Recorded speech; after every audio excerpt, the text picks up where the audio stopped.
ikkita qiz tuqqanligi uchun ayolim bilan ajrashdim. Topish tutishim yaxshi. Hozir boshqa ayol bilan mazza qilib yashayapman. Ayolim esa farzandlarimning kelajagini o'ylab boshqa oila qurmadi.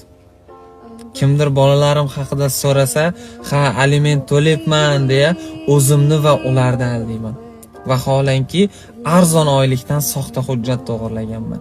Ikkalasiga 200 mingdan 400 ming aliment puli to'layman.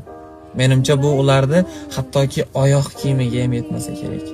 Lekin ayolim ayol boshi bilan ularni hech kimdan kam qilmasdan katta qilyapti. Ba'zida o'ylab qolaman-da, aslida men erkakmanmi yoki u? Eng achinarlisi, jamiyatimizda men kabi pastkash erkaklar yetarlicha. Ularga aytadigan ikki og'iz gapimiz: jigar, erkaklikni belgilab beruvchi mayshincha ortiqcha go'sht hatto itda ham bor. Faqatgina ko'rinishing erkakga o'xshaganning foydasi yo'q.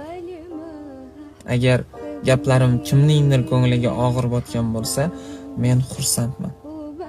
O'zi maqsad ham shu edi. Bor yo'li shu.